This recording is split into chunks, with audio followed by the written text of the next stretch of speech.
Inscreva-se no canal e acompanhe por aqui todos os acontecimentos mais importantes desta crise, porque cada nova movimentação no mar pode mudar o equilíbrio da região. Às 11 horas e 23 minutos no horário local, aconteceu no Mar Vermelho algo que nenhuma manchete conseguiu explicar por completo.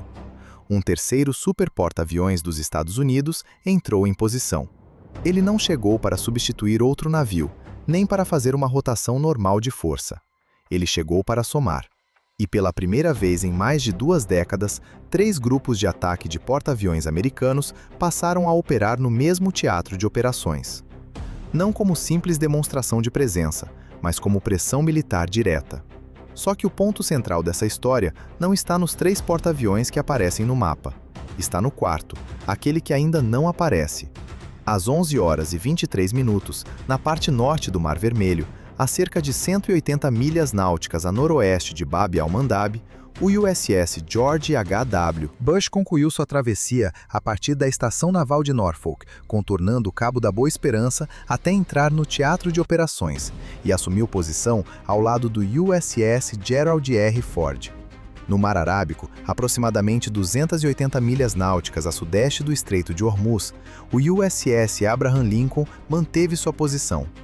3 superporta-aviões movidos a energia nuclear, 3 grupos de ataque independentes, 3 telas separadas de destroyers Aegis cobrindo, ao mesmo tempo, todos os corredores de aproximação para dentro e para fora do Golfo Pérsico. No total, essa estrutura representa cerca de 240 aeronaves de asa fixa, 12 navios de combate de superfície e 15 mil marinheiros e fuzileiros. A última vez que os Estados Unidos mantiveram 3 porta-aviões na área de responsabilidade do CENTCOM ao mesmo tempo foi na abertura da Operação Iraqi Freedom, em 2003. A postura atual foi revelada publicamente em 24 de abril, por meio de um comunicado oficial, com um único gráfico mostrando Lincoln, Ford e Bush distribuídos pela região. A liderança iraniana está olhando para esse muro neste momento, e por enquanto, o muro está de pé. Mas a pergunta que corre em paralelo dentro dos centros de planejamento naval, entre analistas, oficiais da IRGCN e representantes sentados à mesa em Islamabad, é outra. O que acontece se 3 não forem suficientes? O que acontece se o cessar-fogo desmoronar? O que acontece se a Marinha da Guarda Revolucionária lançar uma ofensiva operacional coordenada?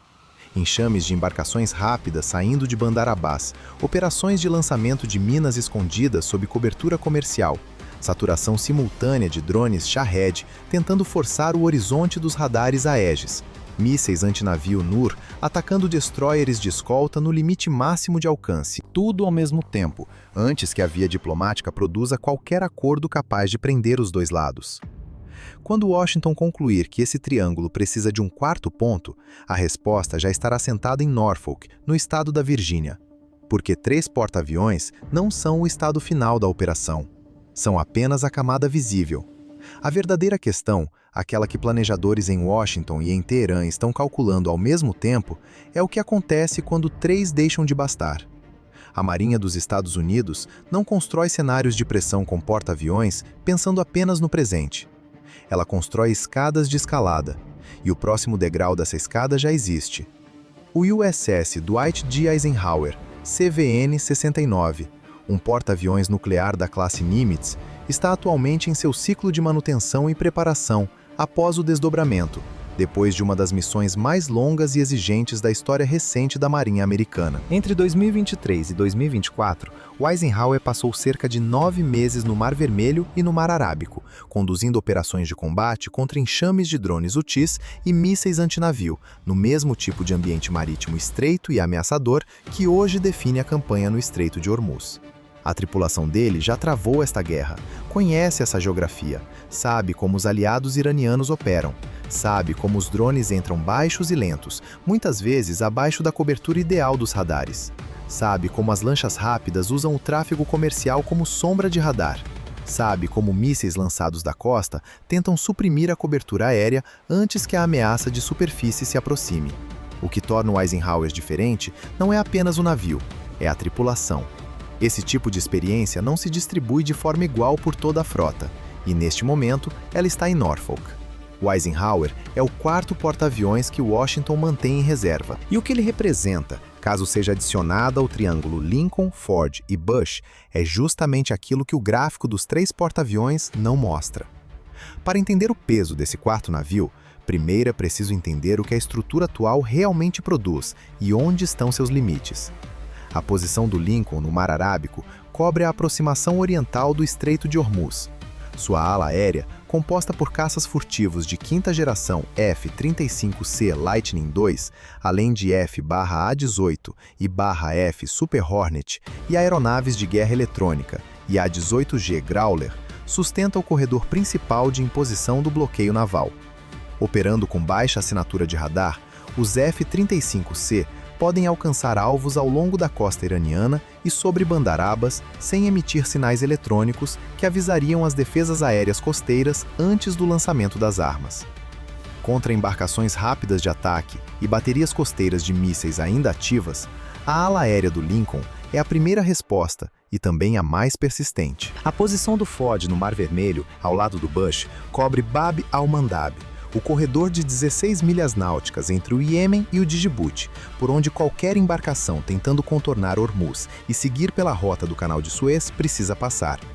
O Ford é o porta-aviões mais avançado já comissionado.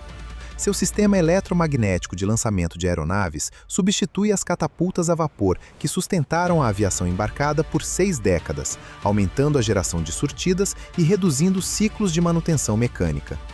Sua ala aérea é fortemente baseada em Super Hornets, com Growlers e A-18G fornecendo a cobertura de ataque eletrônico necessária para suprimir radares costeiros iranianos antes que pacotes de ataque entrem no envelope de ameaça da costa. O Bush completa a presença no Mar Vermelho ao lado do Ford. Sua ala aérea, dominada por Super Hornets, acrescenta profundidade de ataque e maior resistência de patrulha aérea de combate na área ocidental. As variantes F/A-18F de 2 assentos, com um oficial de sistemas de armas no banco traseiro operando o pod de mira enquanto o piloto conduz a aeronave, oferecem a capacidade de interdição marítima precisa em baixa altitude que uma missão de bloqueio exige.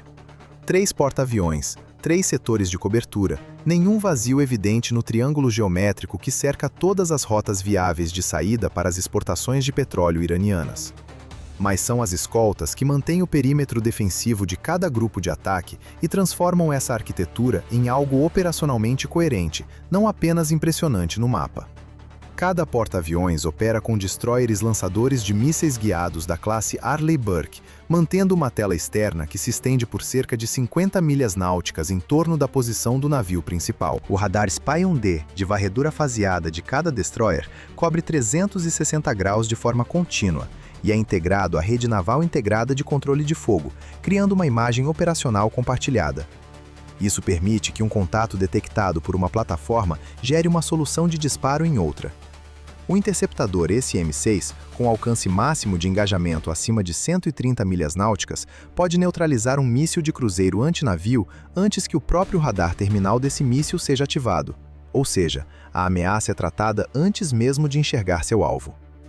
O USS Leyte Gulf, CG-55, cruzador lançador de mísseis guiados da classe Ticonderoga, designado ao grupo de ataque do Eisenhower durante sua missão de 2023 a 2024 e disponível para o mesmo papel em um futuro desdobramento, atua como coordenador de defesa aérea, gerenciando a arquitetura de interceptação contra ameaças balísticas e mísseis de cruzeiro em alcances e altitudes que superam os envelopes independentes de engajamento dos destroyers. Abaixo da superfície, submarinos de ataque rápido das classes Los Angeles e Virgínia mantêm posição dentro da tela submarina de cada formação, oferecendo cobertura de guerra anti-submarino nas águas rasas e acusticamente complexas do Golfo de Omã, onde operam os submarinos iranianos da classe Gadir.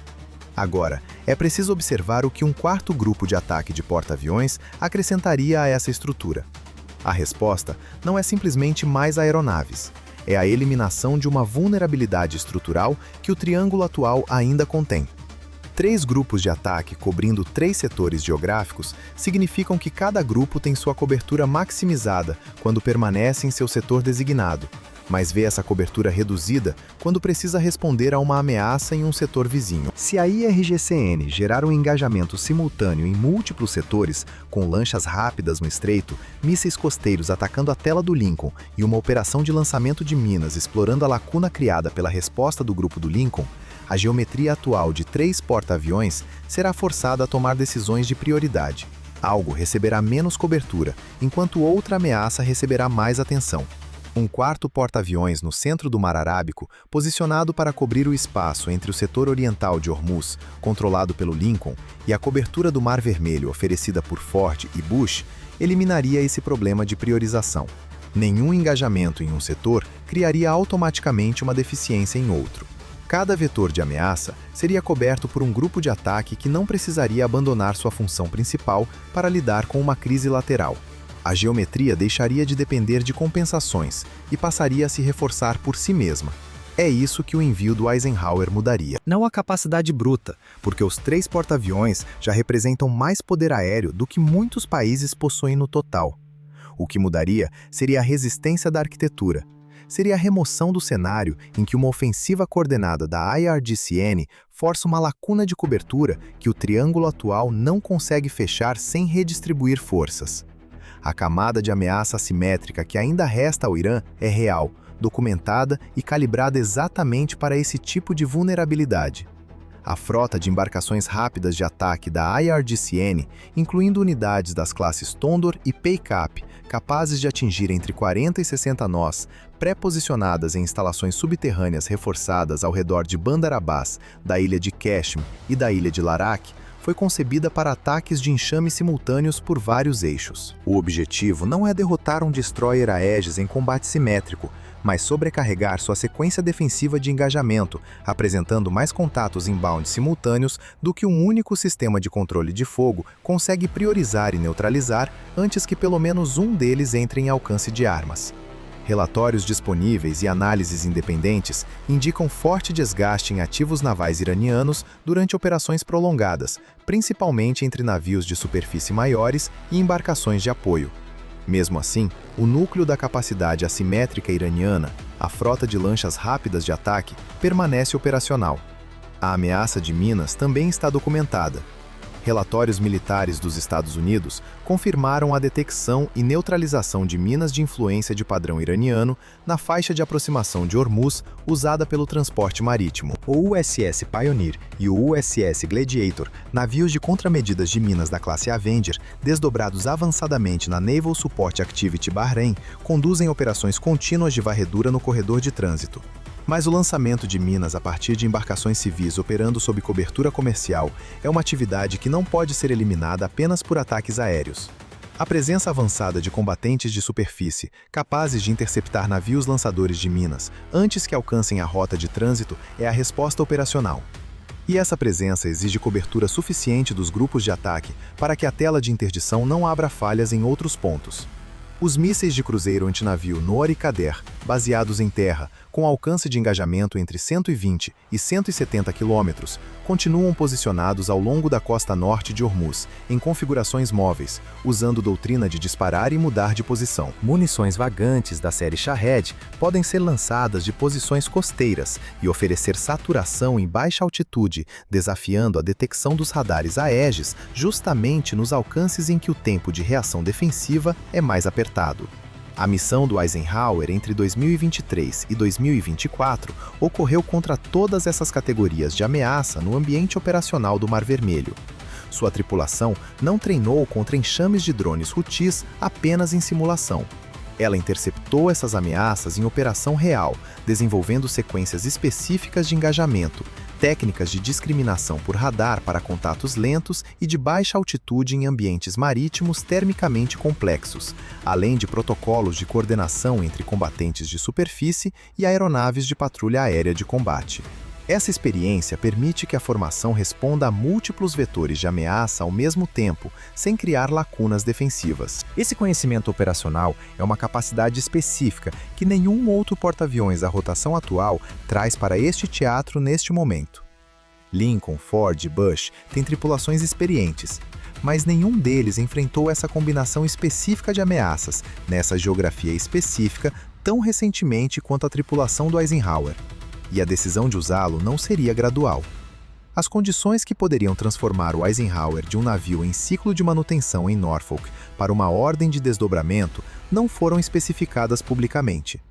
Mas a lógica operacional permite identificar alguns gatilhos com clareza. Um colapso do quadro de cessar-fogo discutido em Islamabad, especialmente se autoridades iranianas abandonarem publicamente a via de negociação, em vez de apenas atrasá-la, removeria a restrição política que hoje limita as opções de escalada. Uma ofensiva coordenada da IRGCN que consiga explorar uma lacuna de cobertura no Triângulo dos Três Porta-Aviões e produza um incidente marítimo significativo mudaria diretamente o cálculo militar. A detonação de uma mina contra um navio da Marinha Americana ou contra uma escolta confirmada na rota de trânsito de Hormuz cruzaria um limite que o atual quadro de regras de engajamento trataria como evento disparador para uma resposta ampliada. Qualquer uma dessas condições, se ocorrer em um momento em que a diplomacia do cessar-fogo esteja claramente paralisada, pode gerar a ordem de desdobramento. A IRGCN sabe disso. Cada autoridade iraniana em Islamabad sabe disso. Os 500 milhões de dólares por dia em receita de exportação de petróleo confirmadamente perdida são a conta que eles levam para cada sessão. O Triângulo de Três Porta-Aviões é a realidade geográfica que eles não conseguem contornar. E o fato de um quarto porta-aviões, com a tripulação mais experimentada da Marinha, justamente para esse ambiente de ameaça, estar disponível e pronto em Norfolk, é o sinal de escalada que Washington não precisa anunciar em voz alta. A nova missão do Eisenhower ainda não é o Estreito de Hormuz. É prontidão. E prontidão mantida em reserva, quando o adversário sabe exatamente o que ela significa, já é uma forma de dissuasão. As negociações em Islamabad vão determinar se essa prontidão se transforma em uma ordem de desdobramento.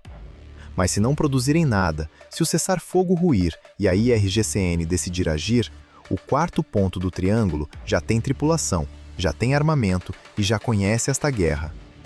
3 porta-aviões já estão em posição. O quarto ainda não foi enviado, mas talvez nem precise aparecer agora. Porque, em um impasse desse tipo, o que importa não é apenas o que está desenhado no mapa. É o que pode chegar em seguida. E neste momento, os dois lados sabem exatamente o que isso significa. Se você quer continuar acompanhando todas as movimentações desta crise, inscreva-se no canal, deixe seu comentário com a sua opinião e compartilhe este vídeo com quem também acompanha os acontecimentos no Mar Vermelho e no Estreito de Hormuz.